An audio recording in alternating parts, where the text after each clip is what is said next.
Episode में हमने देखा था कि तेमू मीटिंग में सबको असली तेयोंग को दिखाता है और बताता है कि असली तेयोंग तो हॉस्पिटल में है, यानी कि जो वहाँ पर है वो और कोई नहीं बल्कि बहरूपिया है। ये सब देख करके ग्रैंडमा एकदम से चक्कर आ जाता है और वो वहीं पर गिर जाती है।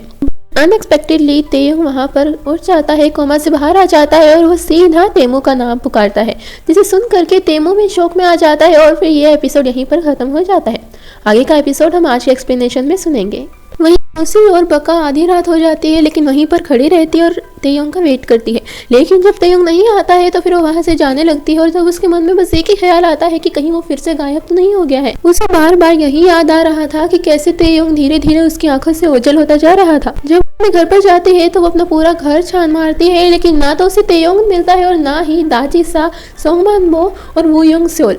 उसे लगने लगा था कि शायद चारों उसे छोड़ करके वापस अपनी दुनिया में पहुंच गए हैं, लेकिन फिर भी उसको कहीं ना कहीं यह आशा थी कि हो सकता है अभी भी वो वापस आ जाए, वो उसके पास वापस आ जाए और हो सकता है वो थोड़ी ही देर के लिए अपनी दुनिया में गए हों। अब मिस्टर प्योतेक्सू को तेयोंग को बोलते हुए देखते हैं कि किसी को भी पता नहीं लगना चाहिए कि असली तेयोंग वो नहीं है।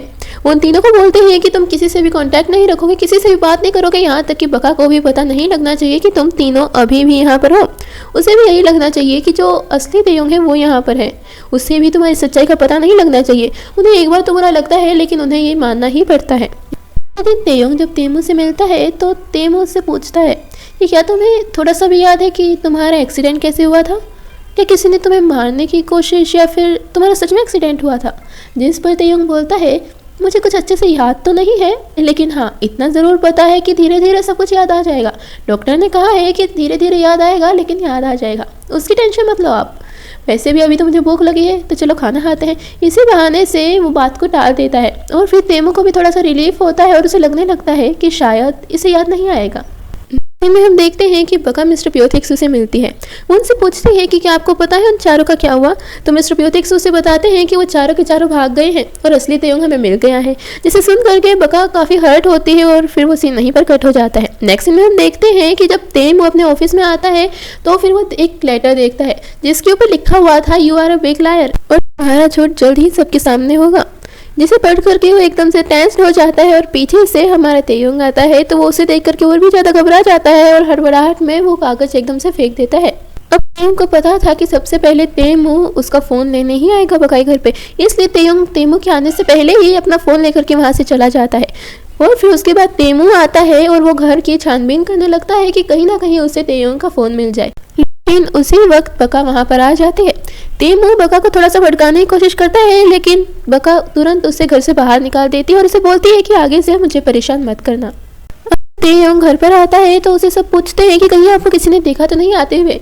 तेयोंग फ्रीली बोलता है कि नहीं, मुझे किसी ने भी नहीं देखा है आते हुए और तुम ये रियल तेयोंग का फ़ोन पकड़ो, इसकी हमें ज़रूरत पड़ेगी। लेकिन फिर तभी डोर के ऊपर एक बेल बजती है और फिर सभी एकदम से शॉक हो जाते हैं।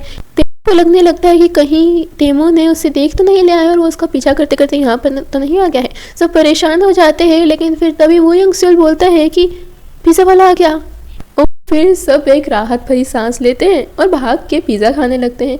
अब वो तीनों अकेले पिज़्ज़ा खा रहे थे और तेयोंग को नहीं दे रहे थे क्योंकि तेयोंग को तो बाहर जाने को मिल रहा था लेकिन वो तो बेचारे घर के अंदर ही बंद थे, इसलिए वो उन्हें खाने ही नहीं दे रहे थे। तेयोंग उनसे प्रॉमिस करता है कि मैं तुम्हें नए शूज़, नए क्लोथ्स और बहुत सारा खाने को कुछ दिलवाऊंगा।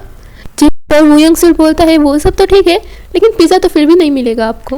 नेक्स्ट सीन में हम देखते हैं कि तेयोंग जब अपने पॉकेट से फ़ोन निकाल रहा होता है तो उसके पॉकेट से वो रिंग भी निकल जाती है जो कि बका ने उसको दी थी और ये बका देख लेती है। बका को तुरंत समझ में आ जाता है कि ये हो ना हो ये मेरा ही तेयोंग है। वो अपने मन ही मन में बोलती है कि कुछ भी हो अब तुम्हें तो मैं बख्शने वाली नहीं हूँ, आगे अब तुम देखो मैं करती क्या हूँ। आगे जा करके वो गुस्से में उसकी तरफ घूरने लगती है लेकिन तेयोंग उससे और झूठ नहीं बोल पाता और तुरंत उसे गले लगा लेता है। वो बोलता है कि मैंने तुम्हें बहुत ज़्यादा मिस किया और फिर बाद में बका बोलती है कि मुझे तो शुरुआत से ही पता था कि तुम तेयोंग हो। जब तेयोंग पूछता है कि तुम्हें कैसे पता कि मैं तेयोंग हूँ तो वो बोलती है बस मैंने तुम्हें पहचान लिया, तुम्हें क्या लगता है मैं तुम्हें नहीं पहचान पाऊँगी। और फिर वो दोनों आराम से बैठ के बातें करते हैं, थोड़ा बहुत क्वालिटी टाइम स्पेंड करते हैं। फिर जाते जाते बका तेयोंग को बता करके जाती है कि इडियट, तुमने रिंग खो दी थी अपनी और आज तो मैंने पहचाना है, कल को कोई और पहचान लेता तो? आगे से अगर ये रिंग गुम की है ना तो मुझसे बुरा कोई नहीं होगा। नेक्स्ट में हम देखते हैं कि जब तेयोंग तेमू के ऑफिस की छानबीन कर रहा था तो उसी वक्त उसे उसके ड्रॉर में एक ऐसी फ़ोटो मिलती है जो कि बका ने उसे पहले भी दिखाई थी। उसे तुरंत पहचान में आ जाता है कि ये वही फ़ोटो है जो कि उसकी मदर और फादर की थी। वो पूरी देखता उससे पहले तेमू आ जाता है और उसे जल्दीबाजी में हड़बड़ाहट में वो ड्रॉर बंद करना होता है। उसे ये तो समझ में आ जाता है कि हो ना हो वो बका की ही तस्वीर थी।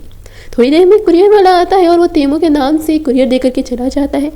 जब कुरियर खोल करके देखता है तो उसके हाव भाव एकदम से बदल जाते हैं, क्योंकि उस कुरियर में वही फ़ोटो थी जो कि उसने और तेयोंग ने क्लब में खींची थी अमेरिका में। और जब वो अपनी ग्रैंडमा के घर पर जाते हैं तो वहाँ भी एक वैसा ही कुरियर आता है जो कि उसे ऑफिस में मिला था, लेकिन वो कुरियर आंटी रिसीव करती है और वो उसे जल्दी से खोलने लगती है। तेमू ने बहुत बार मना करता है और छीना झपटी भी करने लगता है, लेकिन आंटी भी जिद्दी थी बहुत। वो जल्दी से कुरियर खोल लेती है और फिर वो सीधा तेयोंग को देती है। बाद में तेयोंग बोलता है कि पप्पी की पिक किसने दी होगी। बाद में तेमू को पता चलता है कि ये बस उसे डराया गया था, असल में फ़ोटो तो किसी पप्पी की थी। थोड़ी देर के बाद तेयोंग तेमू को कॉल करता है। तेमू जब बार बार पूछता है कि तुम्हें चाहिए क्या है, आखिर मुझसे तुम क्यों ऐसा कर रहे हो, तो तेयोंग बस एक ही बात बोलता है कि जो मुझे चाहिए है वो तुम्हें अच्छे से पता है। उसके बाद वो कॉल वहीं पर कट कर देता है। थोड़ी देर के बाद जब तेमू उसी जगह पर पहुंचता है जहां से उसने कॉल किया था तो वो देखता है कि बका का घर बिल्कुल ठीक उसके सामने है। वो सीधा बका के घर पर जाता है और वहां पर तोड़फोड़ करनी शुरू कर देता है। वो उसके सामान को तोड़ना शुरू कर देता है और जोर जोर से चिल्लाने लगता है कि बाहर आ जाओ वरना फिर आज मैं इसको भी चांद से मार दूंगा। ये सब तेयोंग दूर खड़ा खड़ा देख रहा था। वो जाना तो चाहता था, लेकिन उसे पता है कि एक गलत कदम और सारा काम खत्म। इसलिए वो जैसे तैसे अपना वो कंट्रोल करता है और फिर जब तेमू वहाँ से चला जाता है तो फिर वो बका को मैसेज करता है कि हम कल मिलेंगे। अब बका को इतना गुस्सा आता है कि वो भी सोच लेती है कि तेमू को छोटा मोटा मज़ा तो चखाना चाहिए। वो जल्दी से तैयार होती है और बाहर जाने लगती है। जैसा कि उसने सोचा था तेमू उसका पीछा करने लगता है। तेमू ऐसे पीछा करता है कि जैसे तो बका को पता ही ना चले कि वो उसका पीछा कर रहा है, लेकिन बका तो जानबूझ के उसको अपने पीछे ला रही थी। वो उसका हर जगह पीछा करता है और फिर बका चली जाती है ट्रेन स्टेशन पे। पर वो पहले तो ट्रेन में चली जाती है और फिर जैसे ही डोर लॉक होने लगते हैं और अनाउंसमेंट होती है कि ट्रेन चलने वाली है, वो तुरंत बाहर निकल जाती है और बेचारा तेमू वहीं पर रह जाता है। तेमू को समझ में आ गया था कि ये बका की ही कोई चाल थी। अगले दिन जब बका और तेयोंग मिलते हैं तो तेयोंग बका को बताता है कि उसने वही पिक जो उसने तेयोंग को दिखाई थी वो उसे तेमू के ड्रॉर में भी मिली। के पूछने पर तेयोंग बताता है कि नहीं, मैं तुम्हारी मोम का चेहरा तो नहीं देख पाया, लेकिन हाँ मैं जल्दी ही देख लूँगा। उस वक्त तेमू आ गया था, इस वजह से मैं अच्छे से देख नहीं पाया। अब बका इतनी खुश थी कि वो सीधा जाकर के ये बात अपनी स्टेप मदर को बताती है कि उसकी माँ की जो पिक है वो किसी और के पास भी है, हो बहू बिल्कुल सेम।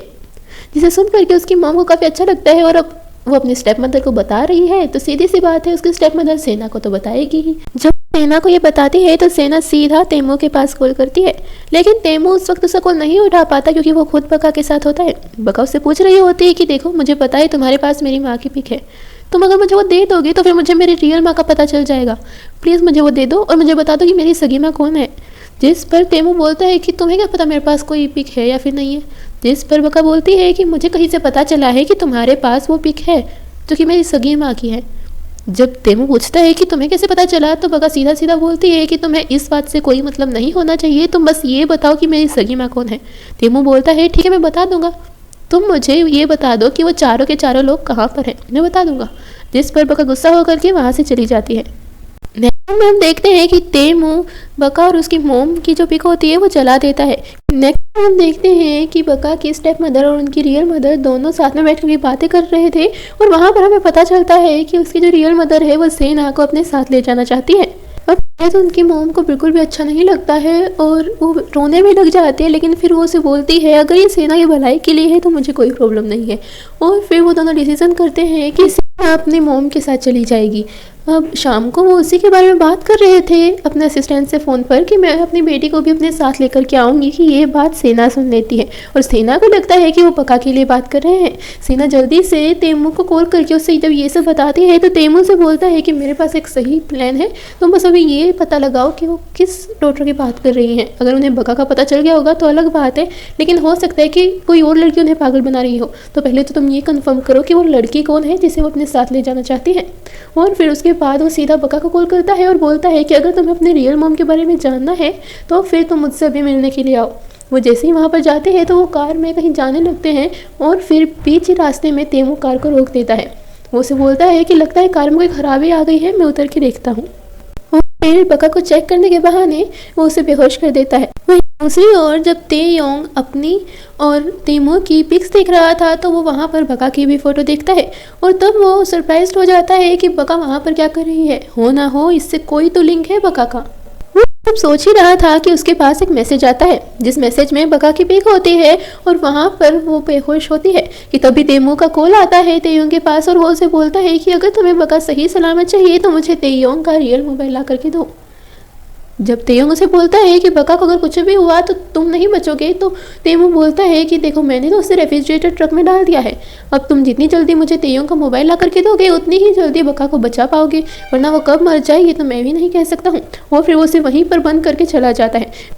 तेयोंग तेमू को तेयोंग का मोबाइल देने के लिए आ ही रहा होता है कि तभी वो बीच में कार रोक देता है और फिर ये एपिसोड भी यहीं पर रुक जाता है। यानी कि ये एपिसोड यहीं पर ख़त्म हो जाता है और नेक्स्ट एपिसोड में जल्दी ही अपलोड कर दूंगी। तब तक के लिए bye bye and take care.